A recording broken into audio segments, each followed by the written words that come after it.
Everyone, this is Steadfast 2277. Today what I'm going to do is I'm going to show you how to install the LED brake light bar, the one that works for the right, the left, the hazard directionals, and the reverse backup lights, and obviously the brake light. Okay, so I'm going to install this on my 2010 Dodge Ram 1500. Obviously, you can get this for any truck you want. Just make sure you measure the length of the bed. They come in two main sizes basically. I mean, you can get some that are a little bit smaller, but the two main sizes are 60-inch and 49-inch. For a Ranger or a Dakota, something like about that size, you're going to want to get the 49-inch, I'm assuming. You might want, obviously you have to measure, and then the 1500, 2500, 3500, and so up. It's the 69-inch for sure, I know that. So what I'm going to do is, I already installed this, but I thought it would be a good video to come back and show you step by step how to do it, in particular because of the way I did it. If it was just one of those plug-in play type things, I wouldn't do that because it's not interesting. But this is something that's interesting and something that's very useful, and it looks like it's supposed to be there. Now, most of the newer trucks, you're going to get your two trailer connectors. The one that we're going to be talking about right now is the 4-pin flat pin trailer connector. And what we're going to do is we're going to put in the light bar down at the bottom. Now, like I said, I already put this in, but the main reason why I'm doing this video is primarily to show you how I did it, so that you can do the same if you don't want it to be on this. So now what I mean by that is I didn't want to put in the light bar and then have it come right up over here and plug in here, because that just looks ugly, and the fact that if I want to tow something, I can't do that with it working at the same time. So yes, the thing of towing is obviously blocking this, I know, but I don't want it to be out open anyways. So what I'm going to do is I'm going to show you how I did it to make it operational, and for this to still be operational as well. So what you're going to want to do is you want to go underneath the truck, and you're going to want to locate where that 4-pin flat pin thing is, directly behind it. Okay, so you're going to want to do is you want to come up here and take these clips right here. It's on both sides, and you're going to go in, and all you're going to do is just push them. You're going to pinch them, right? You're going to pinch them, and you're going to push it out towards the bumper, and that's just going to pop the whole housing out. You might need a flathead for it. You might be able to use your hands for it, but it's fairly simple. You're going to have to do it both at the same time, and that comes right up just like that. So once you have it out, you're going to want to take it and you're going to pull it out as far as it can go. It's only going to go to a certain distance.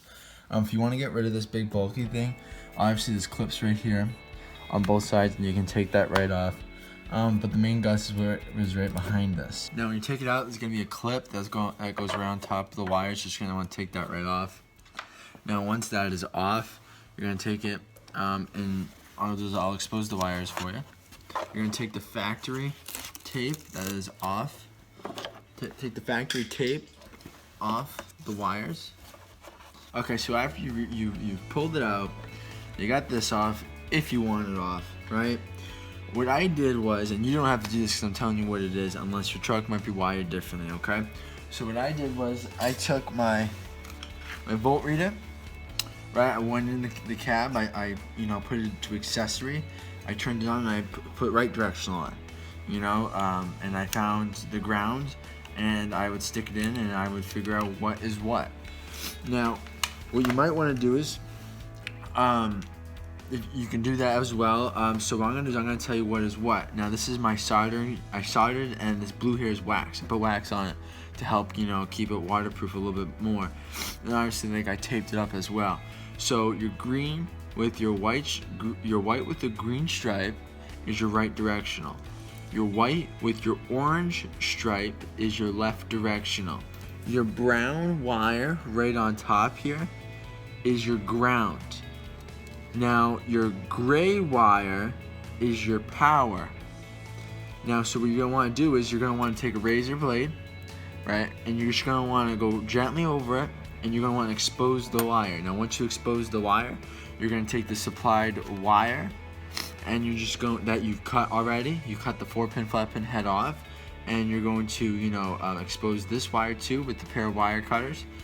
You can expose it that way as well.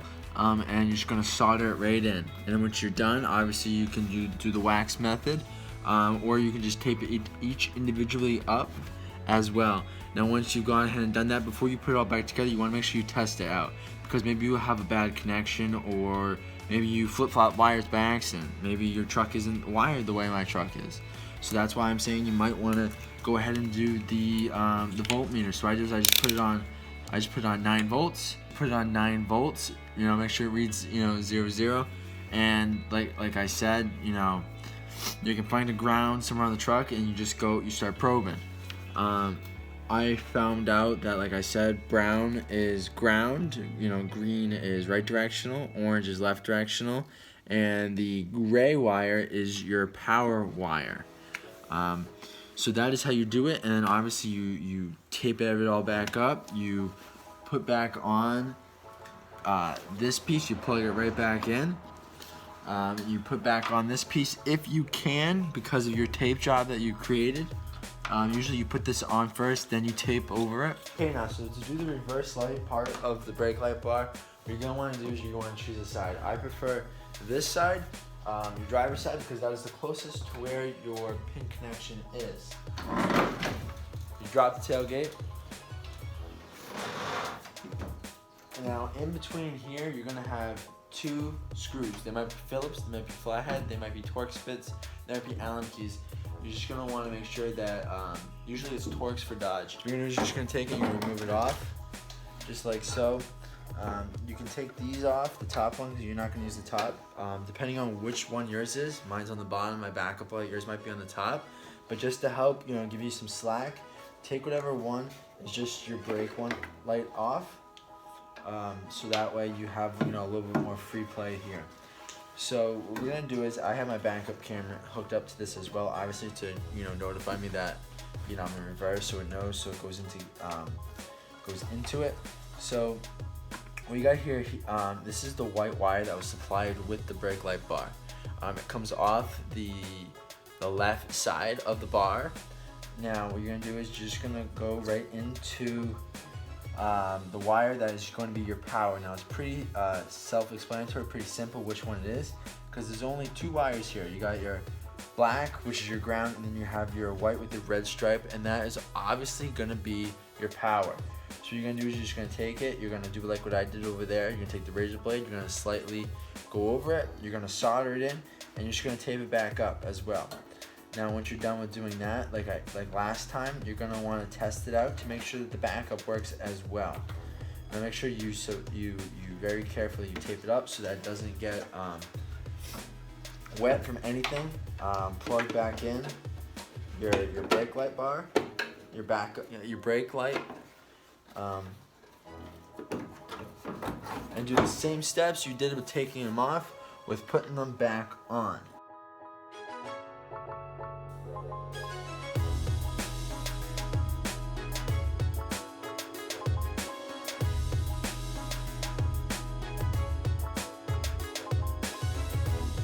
You want to be very careful what side you have that wire coming through. You want to make sure it's already going through. And what I mean by wire, I mean the wires that come off the side of the tail light strip, because you don't want to go ahead and solder everything up and find out that the brake light bar is backwards, like reversed, or that how you got them snaked up under here, it's just a mess and it's just not gonna reach, or it's just not gonna do it. And you just want to make sure that you have it all set and put in before you start doing your connections. Now to put in your light bar, you want to do is you want to take some rubbing alcohol and you want to clean the surface of the bed. Now some people take the tailgate off. It's pretty self-explanatory, like I said. It's those tabs. You're gonna pop them off. You're gonna take the tailgate. You're gonna put it a little bit at an angle, and one just slides off. Right, and one's just a little C thing like that. It just comes right out of a groove at an angle. You're gonna want to do that. If you need any help or anything like that, just shoot me a message, like comment below, or shoot me a message on Instagram or Twitter, and I'll further assist you with that. Like I said, I'm sorry that I just wanted to get it done. It was a cold day. I think it was Super Bowl Sunday, and I didn't have time to film. I just wanted to boom, get it all set and done. Go ahead and you want to install the bar to the truck. If it's cold out, what you might want to do is you might take your heat gun or air dry blower. Is you want to heat up the 3M tabs that are behind the brake light bar to make them nice and gooey. And you also might want to heat up the metal as well. But obviously, like if it's a nice 80, 70, 90 degree day, you don't have to do that. But what I did, I had to do that because of the temperature that was outside. Remember, rubbing alcohol, clean the surface of the bed. To make sure that it goes on nice, you might want to take off the bed. It might be a little bit easier to get your fingers in there because it's such a small gap. And you want to make sure that obviously you have it on the right side before you start soldering it in, like I said. You want to make sure that it's level with the bumper, that you're going to be able to see it. Once you've already pressed down and you glued it to the bed, you want to make sure that it's not below the bumper or above the tailgate. So you might want to do is you might want to measure it before. What I did was I didn't even need to measure. I took these metal slabs right here and I put them along the bumper of the truck with the tailgate off, and that obviously is a good depth to be able to make sure that it was nice and level and equal throughout the whole rear of the truck. Okay, so since you've got it all tested, all buttoned back together, I'm just going to give you a quick look at what it should look like.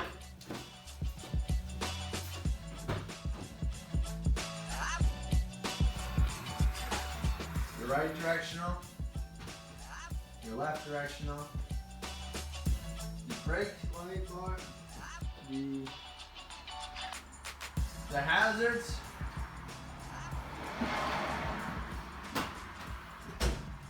and the reverse. Steadfast 2277. If you have any questions, please comment. I know that obviously I didn't do the video with me installing it because I already did install it. But this is some like little guide to help you out. I already give you the colors. If they're not the same, like I showed you how to find which is which with the volt meter. So please hit that red subscribe button, comment. I'll answer it. Like the video. Take care. Have a great day.